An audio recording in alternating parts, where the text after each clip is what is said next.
everything needs to match with.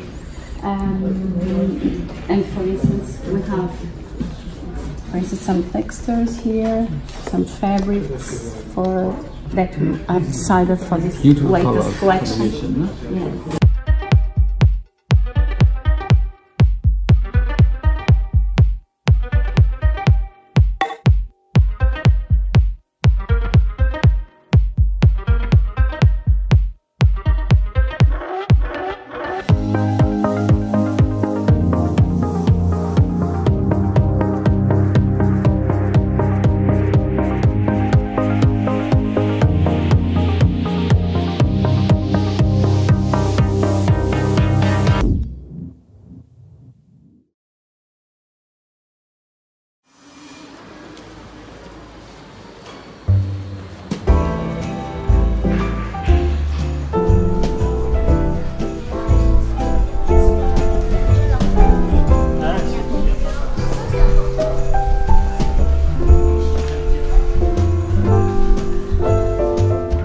Mỗi buổi sáng thì anh Thái Công sẽ uống một ly nước cam, một ly cà phê Americano hoặc là cappuccino, ăn trứng với lại bánh mì, hoặc là có bữa chỉ đơn giản một cái croissant. Chào anh em khỏe không? Dạ khỏe. Tối anh ngủ ngon không anh? Ngủ ngon. Bữa em đi Singapore đúng không? Dạ đúng rồi. Vui không? Dạ vui. Em có chuẩn bị đồ sáng cho anh rồi em dọn ra cho anh nha. Dạ. Có gì? Anh có kêu em tổng hợp cái danh sách phóng viên đăng báo. Dạ. Ok. Cái màu thấy nó chưa có, nó hơi lệch lợt. Nó canh cái màu nó hơi sáng hơn chút. Thì cái đặc tính của cái báo này là họ làm cho doanh nhân á, cho nên họ muốn cuộn lại anh. Cho nên cái giấy họ hơi mỏng so với những cái tạp chí khác. Ok, cảm ơn em. Vậy em cứ để lên văn phòng sẵn anh nha. Rồi chừng nào anh ăn sáng xong mình họp sơ lại.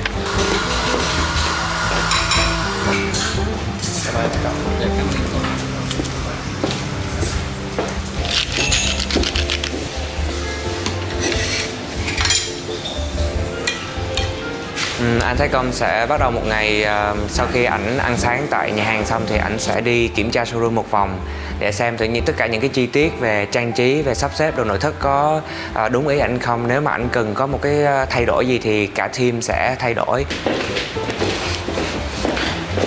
Cái này sợ anh thấy không hợp nha, tự nhiên Baccarat ở đây rồi ở đây Ralph Lauren, mấy cái bông hồng này nó hơi bị cũ rồi đó. Hai cái đàn cày này sát lần lại chút xíu nó hơi xích ra ngoài quá. Khoảng tới đây thấy không? Hả? Được rồi đó. Yeah. Stop. Nữa. Stop. Ok. Ở đây. Sorry, anh kỹ giúp em bộ chứng từ để... Được không? Ok. Cảm ơn em. So, let's check cái phòng bên kia coi. Yeah. Cách đây 4 năm anh mở cái tiệm này thì anh có một cái kho. Cái kho này á, tới ngày hôm nay thì thật sự là cái vị trí nó quá đẹp, cái vị trí rất là quan trọng cho cái tiệm này. Một ngày đó anh nói oh my god, quá uổng, bây giờ phải đập cái kho đi và phải dọn dẹp lại, và cái này mình sẽ cần làm thành một cái showroom. Và tại vì anh rất là thiếu diện tích nữa, bây giờ thật sự là em biết không, cái tiệm nội thất á, không bao diện tích bao nhiêu mà đủ, cho đây là 1.500 m², mà khách của anh thì càng ngày càng nhiều đi và người ta cần những cái sản phẩm mới càng nhiều nữa, và những cái sản phẩm thì phải cần trình bày, và cái kho này quyết định là phải đập đi và anh phải muốn cái kho chỗ khác và biến cái khu vực này thành cái khu vực showroom.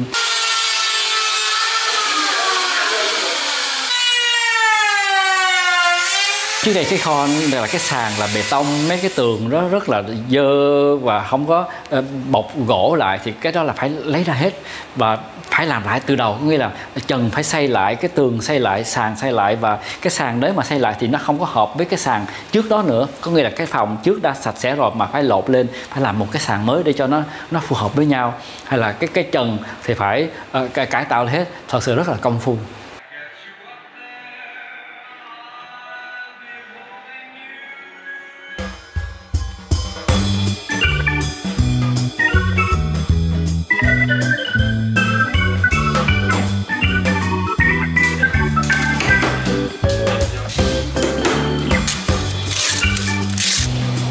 Là mình chọn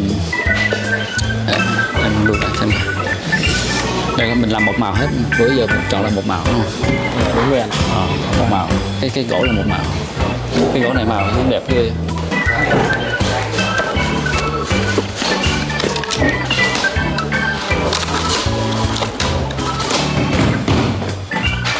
Đây được mi.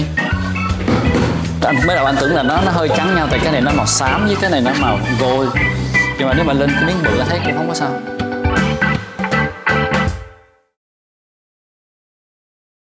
Cái phong cách của anh là không phải là đen là đỏ, hay là phong cách là cổ điển hay là hiện đại. Thật sự cái phong cách anh là sang trọng, mà cái gì nó đem đến cái sự sang trọng, như là cái người phụ nữ ngồi trong nhà hàng, cái cách người ta ngồi, người ta ăn, cái cách người ta uống nước, cái cách người ta cụng ly với ông chồng. Nhìn thấy những cảnh đó mình thấy cái cảm nhận là cái sang trọng nó đến từ đâu ra. Santé. Santé. Santé. Thank you. Yeah. After you can look at my office in upstairs. I took you around. Yeah. Yes. Okay. Yes, After yes, lunch. Yeah. yeah. Okay. See you later. Yeah. Enjoy it. Yes. Để mình ăn trưa luôn ha. Anh đói bụng quá. Yeah. Anh hồi thì chị cũng đang làm mấy cái công trình rất là đẹp. Bây giờ tính mời chị qua. Huy và anh Thái Công dành thời gian đi du lịch cũng khá là nhiều. Thì cái lý do thứ nhất là mình tận hưởng cuộc sống, và thứ hai là mình cũng mở mang cái tầm mắt và mình cập nhật những cái xu hướng về nội thất cũng như là những cái mới nhất trên thế giới.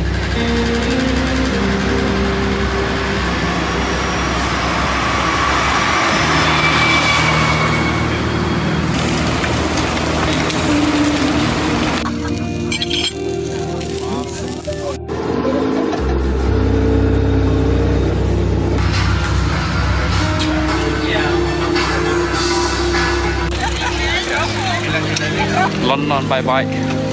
Trong một lần đi chơi ở London thì Huy và anh Thái Công đã thấy được cái thương hiệu Fratello. Thì lần nào đi đâu chơi thì Huy với anh Thái Công cũng có một cái sở thích, đó là đi những cái khu vực mà bán đồ nội thất, thì xem thử là họ có những cái gì mới mẻ hay không, hay là có những cái điều gì mới mà mình cần phải cập nhật và mình đưa về cái công ty của mình. Thì trong cái lần mà đi ở London đó thì Huy đi coi ở một cái khu vực nội thất rất là cao cấp ở London. Nó có rất là nhiều những cái thương hiệu nội thất nổi tiếng, và cái sự đặc biệt của cái thương hiệu Fratello trong cái sản phẩm đó nó đã lọt vào tầm mắt của anh Thái Công. Lần đầu tiên mà anh thấy cái sản phẩm của Fratello trực tiếp đó, sau khi mà anh rờ được những cái sản phẩm mà của Fratello thì anh rất là đam mê, anh rất là mê những cái chi tiết đó, và anh rờ vô là cái cảm giác cái trái tim mình giống như là nó rất là wow, oh my god, đẹp quá luôn á. Và anh nghĩ là những cái sản phẩm này mà mình trưng vô một cái ngôi nhà sang trọng, vì là nó quá hợp trong cái không gian của anh. Và anh Thái Công quyết định là sẽ có một cái bước hợp tác xa hơn với cái thương hiệu này.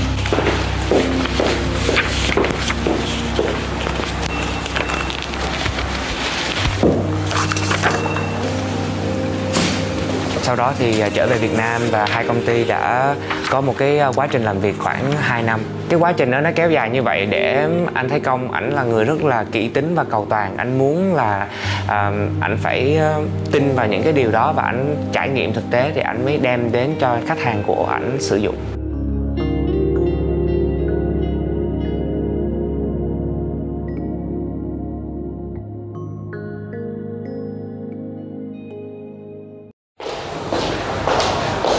Đẹp không Huy Vân? Đây nè. Nhìn nó thâu à. Yeah. Thì anh thấy cái ở dưới đây nè, cái vấn đề là cái phòng này anh thấy bây giờ nó đang bị quá xuống cấp. Cái bây giờ cái tường này đúng không?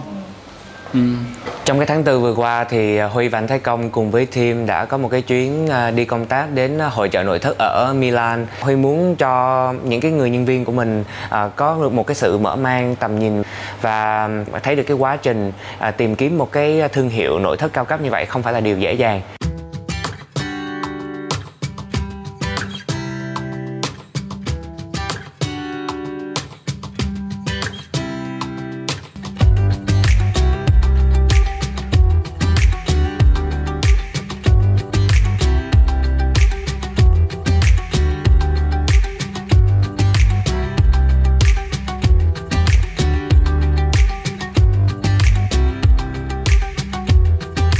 trong cái chuyến đi Ý lần này á, thực ra là anh Thái Công anh đặt ra một cái bài toán cũng rất là khó. Tại vì một cái phe ở bên Ý á, là tổng cộng nó có khoảng 17 cái hall. Với hơn 2.000 công ty nội thất khác nhau, nhưng mà chỉ có 2 hall là dành riêng cho những dòng sản phẩm nội thất cao cấp. Thì đâu đó tầm khoảng chừng 50 tới 60 công ty. Cho nên là cái việc mà organize làm sao mà mình đi trong vòng 3 ngày mà mình có thể tìm ra được một cái thương hiệu mới mà đem về showroom Thái Công á, thì nó giống như là mình đi xuống biển mà mình tìm một cái châu báu vậy đó. Tại vì để mà một cái thương hiệu mà để mà anh Thái Công có thể đem về được showroom á, thì cũng phải có những cái standard riêng của ảnh nữa. Anh Thái Công lúc nào cũng đưa ra 3 tiêu chí. Thứ nhất là vật liệu nó phải tốt, thứ hai là thi công phải sắc nét, và thứ ba là thiết kế phải đẹp. Hiện tại ở trên thị trường á, mình cũng rất là khó kiếm làm sao mà đáp ứng được 3 cái. Tại vì nó sẽ có những cái công ty có vật liệu tốt, có thi công tốt nhưng mà nó thiết kế lại không đẹp. Hoặc là ngược lại có những thương hiệu thiết kế rất là đẹp nhưng mà cái vật liệu là cái căn bản thì nó lại không được cao cấp lắm. Mà hiện nay ở trên thị trường thì tất cả những cái công ty chuyên sản xuất đồ nội thất thì người ta tập trung vào cái quá trình là người ta thi công rất là nhanh để làm sao mà có được một cái sản phẩm giá tương đối hợp lý và nó đẹp vừa phải. Tính ra như vậy thì những cái công ty mà để đạt được yêu cầu của anh Thái Công nó lại càng hiếm và khó tìm hơn nữa. Cho nên là cả team cảm thấy rất là may mắn khi mà mình có được một cái sự hợp tác với công ty Frato. Lần đầu tiên nhìn thấy đồ Frato thì mình không có ấn tượng nhiều lắm, tại vì mình chỉ nhìn qua hình ảnh thôi. Tuy nhiên thì trong cái lần đi triển lãm nội thất ở Ý thì mình đã trực tiếp thấy đồ Frato, thì mình mới thấy được một cái sản phẩm nó chất lượng như thế nào, từ cái vật liệu mình sờ được tới những cái đường kim mũi chỉ, cho tới miếng ghép nối giữa những cái vật liệu khác nhau, giống như là gỗ ghép với kim loại hay là kim loại ghép với da, với vải, thì nó đều rất là sắc nét và nó rất là tỉ mỉ trong từng cái chi tiết. Có những cái phần mà mình nhìn có thể là không thấy được, giống như mặt sau của tủ hay là bên trong cái phần hộc tủ, thì họ cũng sử dụng những cái vật liệu tương tự cao cấp như bên ngoài để làm bên trong. Thì lúc đó mình mới thấy được một cái sản phẩm nội thất đạt được tiêu chí của anh Thái Công nó đạt tới một cái tầm cỡ, một cái đẳng cấp nó như thế nào.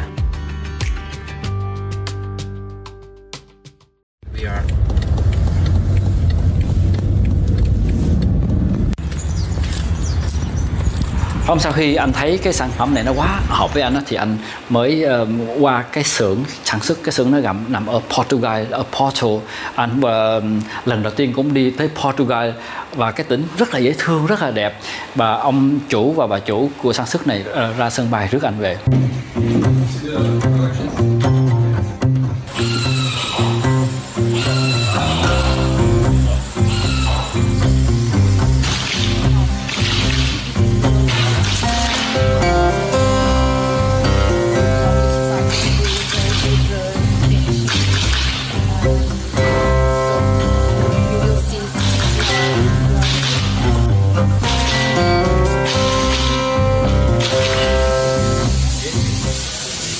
Thái Công đang đứng kế bên Patricia. Anh rất là ngạc nhiên, hai chủ này rất là có style. Bà chủ, bà Patricia, nhìn như là không phải là nhà mà sản xuất bàn ghế. Mình tưởng tượng là những người bán ghế là quần áo dơ bẩn hay là những cái gì, nhưng mà đây là người rất là thích thời trang, bởi đúng là cái sản phẩm Patricia thiết kế ra. We have tried to do with this kind of leather, but I didn't like the experience because it's really irregular, and I don't like. So we need to have a machine to inform you. This is natural ebony, so it means that the veneer sometimes. Chỉ là một người rất là đam mê thiết kế những cái bàn ghế như vậy, cho nên là chỉ hiểu rất là rõ về cái tỷ lệ như thế nào là đẹp và chất liệu như thế nào là phù hợp. Thì trong quá trình mà team Thái Công ngồi xuống order những cái mặt hàng thì chỉ hỗ trợ cho về mặt thẩm mỹ rất là nhiều. Thì cái đó cũng là cái rất là hay, thì mình có thể học hỏi kinh nghiệm chuyên môn lẫn nhau. Chứ mọi người, đây là một cái bàn đồng đặt thôi, trước khi bây giờ phải làm một cái form để ngày mốt cái này nó sẽ nằm ở trong một cái bàn vậy, và nó có một cái chất đồng ở trong đây, và cái này trước đây là phải làm một cái khuôn này, và tất cả đây là nguyên một cái này là bàn đồng đặt 100% luôn. Cái đó là cái đặc điểm của cái công ty này, tất cả lúc nào cũng sẽ dùng đồng và đặt hết. Trong 3 tiêu chí thì anh Thái Công đặc biệt là tiêu chí về vật liệu nhất. Thực sự vật liệu mà nó càng tốt thì cái sản phẩm nó mới càng cao cấp được. Và điều này bên Frato làm rất là tốt, tại vì Frato sử dụng vật liệu rất là chất lượng. Ví dụ như là đồng thì Frato sử dụng hoàn toàn là đồng đặc, đồng nguyên khối, chứ không phải là một cái kim loại mạ đồng. Để sản xuất được một cái bàn mà với 3 khung đồng này là ông này phải làm trong vòng 2 ngày mới làm thành một cái ba cái khung đồng, quá công phu. Mặc dù đã thấy những cái sản phẩm này bên ngoài rồi, nhưng mà khi mà đến đây và được tận mắt thấy được những cái quá trình mà họ sản xuất thì làm cho mình càng thấy cái giá trị của cái sản phẩm đồ nội thất này nó càng tăng lên nữa. Khi mà thấy được những cái người thợ thủ công làm những cái phần ở phía trong, những cái sofa, những cái armchair, hay là làm những cái nẹp bằng đồng nguyên chất trên những cái mặt bàn, và Huy cảm thấy rất là tự tin khi mà đem cái sản phẩm này về Việt Nam để giới thiệu cho những cái khách hàng ở đây.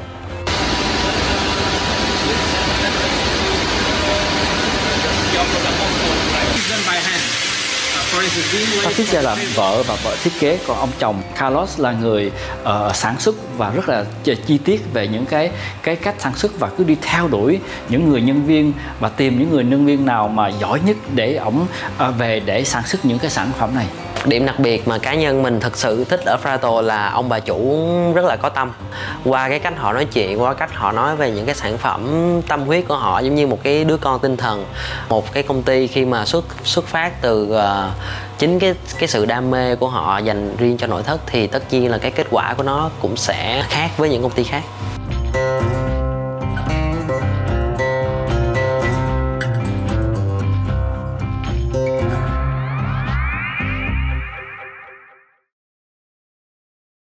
Bây giờ mình họp team marketing để nhất cái event này. Dạ em coi trong chiều này hả? Dạ anh còn gì nữa ta? Dạ ok, em cứ sắp lên lịch bên marketing đi. Rồi good. Anh đồ Frato từ sân bay rồi. Bên này về rồi hả? Dạ. Ủa em nói từng tới mà. Về mấy ghế thôi đúng không em? Đúng rồi. Về mấy ghế thôi. Còn về đủ là phải cuối tháng 10 đầu vậy hả? Bị trước khi mình chưa? Trước tiệm. Ồ ghê vậy? Ok.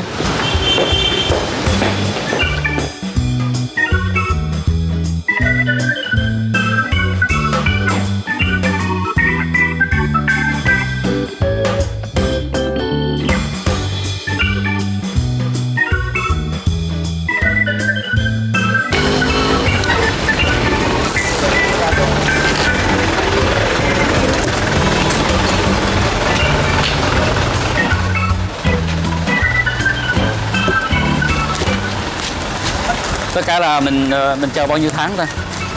Từ cái ngày mà muốn mua Frato tới giờ là 2 năm rồi đó. Cái cảm xúc đầu tiên mà khi mà anh có thể mà rõ ràng nhất về đồ Frato á là khi mà có một cái ghế ăn của Frato đã về trước trong những cái lô hàng sắp tới. Cái mẫu ghế ăn đó thì anh thấy là một cái ghế mà kết hợp giữa da nhưng mà có những cái chi tiết đồng. Bình thường mình nghĩ là những cái ghế mà da đấy, mà kết hợp với đồng thì sẽ có gì đó nặng nề, nhưng không, cái ghế ăn đó mình cảm thấy vẫn rất là thoải mái nhưng mà có một cái sự tinh tế và sang trọng riêng của nó. Nên là anh rất là mong chờ là những cái đồ Frato sắp tới về.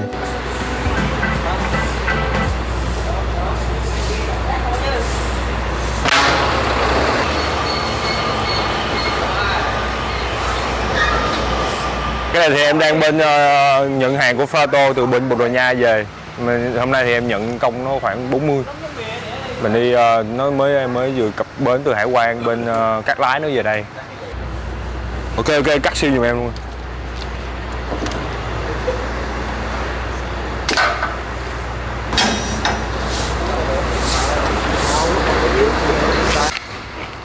Rồi ghế kia dưới đi. Rồi với chịu nha, với đất nha. Đỡ ra hết, đỡ hết. Chạy vô cái cầu mà mấy cái cây lái ra. Đúng rồi. Rồi vô luôn đi. Rồi, ok, để trong đó. Cân nghe. Với người đeo nè. Với điều hai bên. Nhưng mà không phải một cái công ty mà sản xuất sản phẩm á, là Thái Công thích hết. Có nhiều cái công ty Thái Công chỉ lấy 10% thôi. Anh biết thí dụ mà người nào mà mặc từ trên xuống dưới mà một cái nhãn hiệu như là nói là nhãn hiệu có đẹp Gucci hay là Louis Vuitton đi thì thật sự là nhìn nó cũng rất gọi là rất là quê. Thật sự là nếu mà người nào muốn sang, người nào muốn mà có phong cách có style đó thì phải mix cái này mix cái kia lại, thì không thôi là mình thành như một cái cây Gucci đó, nhìn nó không có style gì hết. Vậy cái nội thất nó cũng như vậy. Cắt bên kia chưa? Em cắt bên kia chưa? Cắt bẻ cái đầu đó xuống nên bưng dễ hơn. Mở ra hết nữa hả? Mở ra hết luôn.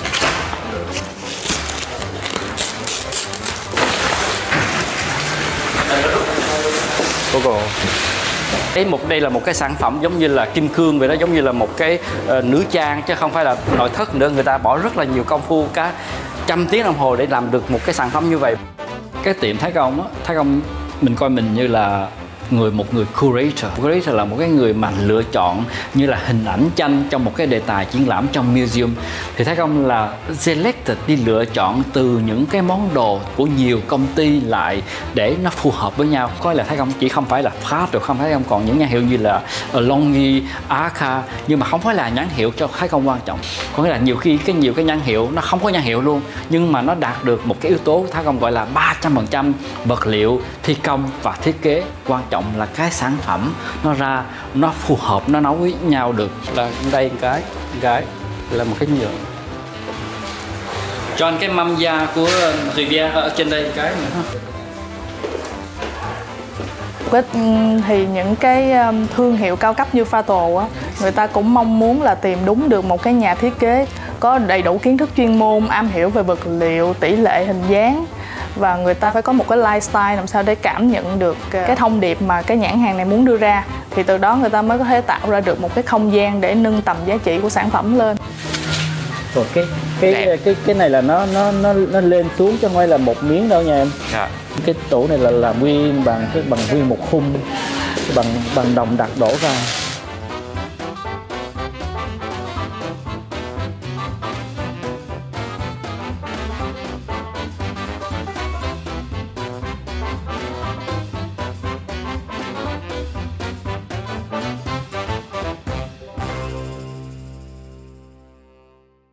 Ngày đầu tiên anh được ngồi trên cái ghế salon này, coi là mấy bữa nay là cứ sắp xếp trang trí và sắp xếp đồ. Bữa nay là lần đầu tiên anh thấy cảm nhận được cái phòng nó ra sao, và cái cảm giác rất là thấy hơn anh mong đợi nữa, rất là vừa lòng.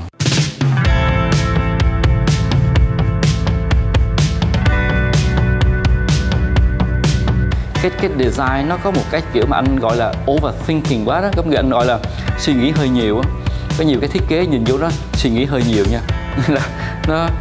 nó hoàng hoại quá. Bên Đức nói cái câu là die Kunst ist beim Weglassen, có nghĩa là bỏ đi là nghệ thuật chứ không phải là bỏ thêm là nghệ thuật. Bởi cái mình mà bỏ mà càng đi mà nó không còn gì mà để bỏ nữa mà nó còn đẹp á, thì cái đó là nghệ thuật cao.